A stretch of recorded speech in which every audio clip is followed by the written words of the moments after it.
Here is this free loader secure non-STGO, CPCS blue card, renewal mock test. It contains 15 questions similar to what you'd get on the official NOCN Pearson VUE touchscreen test. I will first read the question and then give you a few seconds before I reveal the correct answer. Ready? Let's go. 1. What requirement applies continuously in situations involving work at height during loading processes? A. Continuous monitoring of the plant's weight and size. B. Regular communication between operators and ground personnel. C. Adherence to work at height requirements at all times. D. Quick loading to minimize time spent at heights.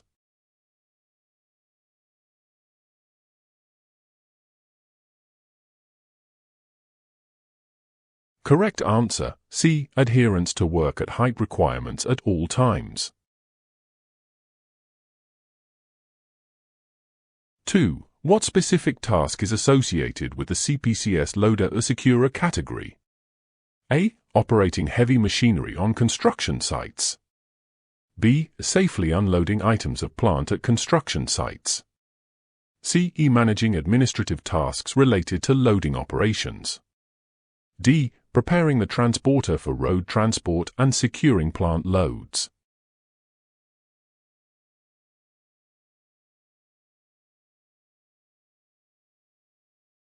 Correct answer, D. Preparing the transporter for road transport and securing plant loads.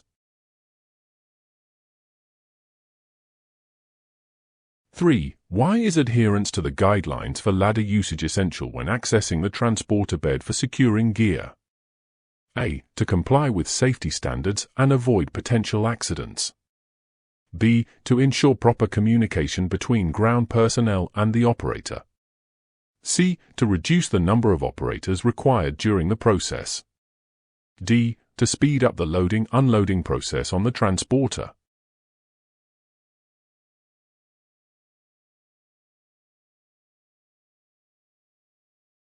Correct answer, A. To comply with safety standards and avoid potential accidents. 4. What is the responsibility of the driver when it comes to vehicle categories and licenses? A. Inform the traffic department of any license updates. B. Keep a log of vehicle categories available in the region. C. Ensure possession of the appropriate categories on their driving license. D. Submit vehicle category reports to the vehicle manufacturer.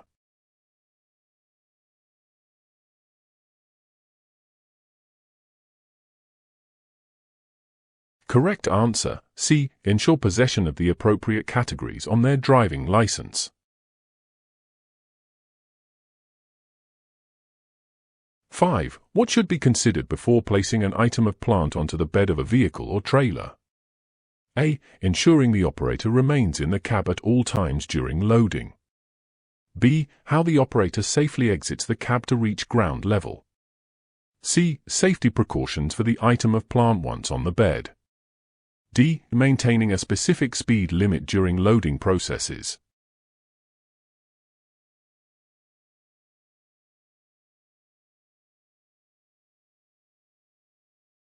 Correct answer, B. How the operator safely exits the cab to reach ground level.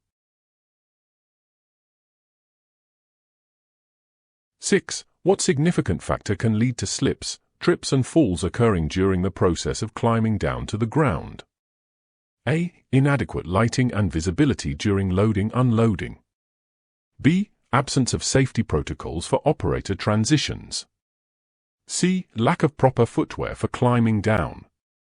D. Insufficient hand grip locations for support.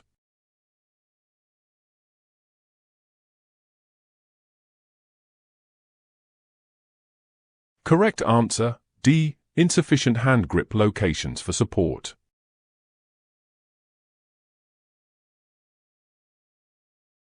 7. What problem might occur when a large item of plant is placed onto a vehicle bed?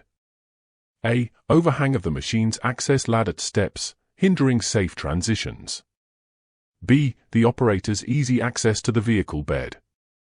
C. Increased efficiency in the loading process. D. The reduced weight of the item of plant during loading.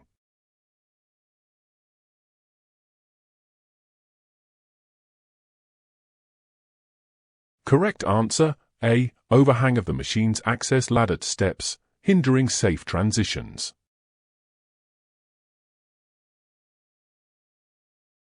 (8) According to the Road Traffic Act, what is required for transporters and their loads concerning height when on the public highway? A. They should have warning signs visible outside the vehicle. B. The total height must be displayed inside the cab if exceeding 3 meters. C. All parts above 3 meters should be removed for safety. D. No specific requirements for height are mandated.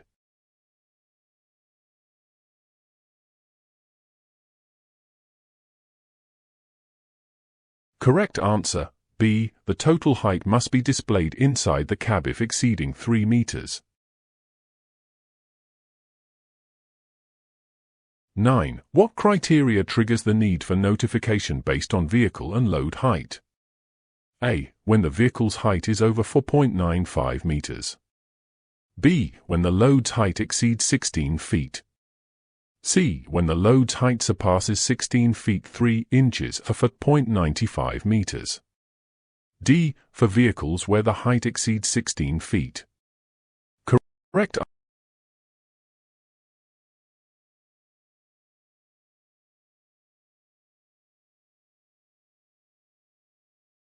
Correct answer, C. When the load's height surpasses 16 feet 3 inches or 4.95 meters.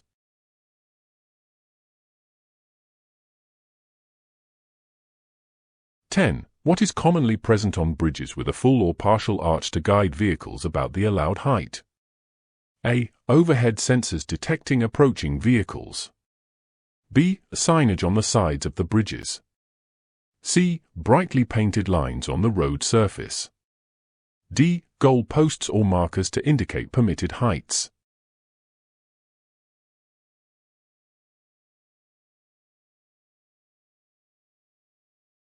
Correct answer, D. Goal posts or markers to indicate permitted heights.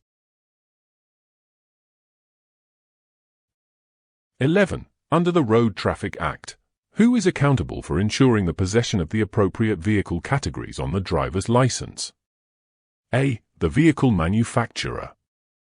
B. The local traffic authorities. C. The vehicle owner. D. The driver of the vehicle.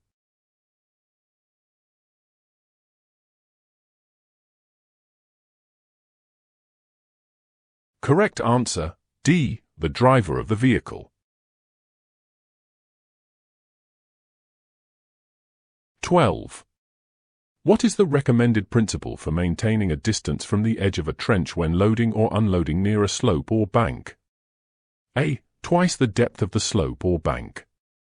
B. Half the depth of the slope or bank. C. Equal to the depth of the slope or bank.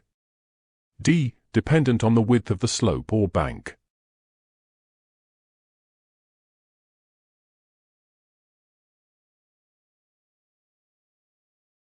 Correct answer, A. Twice the depth of the slope or bank. 13. What contributes to the complexity of vehicle license categories? A. Vehicle make and model. B. Vehicle size, date of license acquisition, and driver's age. C. Driver's medical history. D. Local traffic regulations.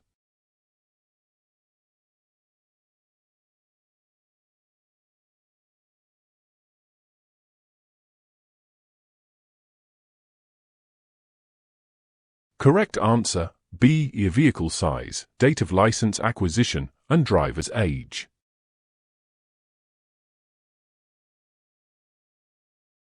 14. Why are cyclists susceptible to accidents?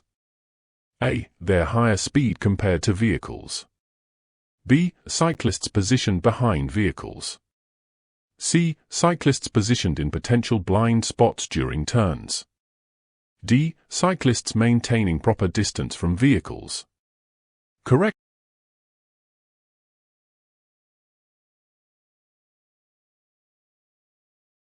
Correct answer, C. Cyclists positioned in potential blind spots during turns. 15. Why is it cautioned against using side impact bars for climbing onto or off the transporter bed? A. Their surfaces lack slip-resistant features, posing a safety risk. B. The bars support additional weight capacity on the bed. C. They provide a designated pathway for the operator. D. Side impact bars facilitate quicker loading-unloading.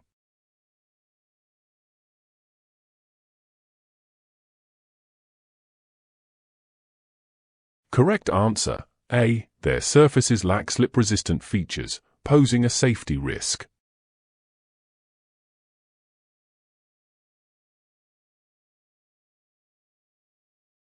So, this was the last question of this free mock test.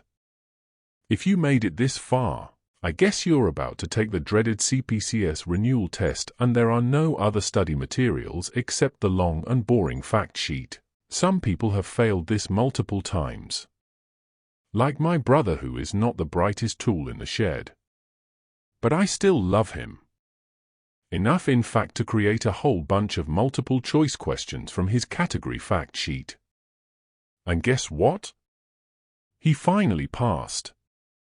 That gave me the idea of creating similar mock test questions and answers for each and every category. Very tedious work, but it's worth it if it helps you study and pass the damn test to extend your blue card for 5 more years. If you wish to be fully prepared, then you have the option of purchasing my ebook, which contains the full bank of questions based on the official NOCN fact sheet. Note that these questions are not exactly the same in the official test, but they will be similar and based on the same information from the fact sheet. So instead of learning the exact questions and answers by heart, apply logic to the answers, and use these multiple choice questions to learn more efficiently for your CPCS Blue Card Renewal Touchscreen test.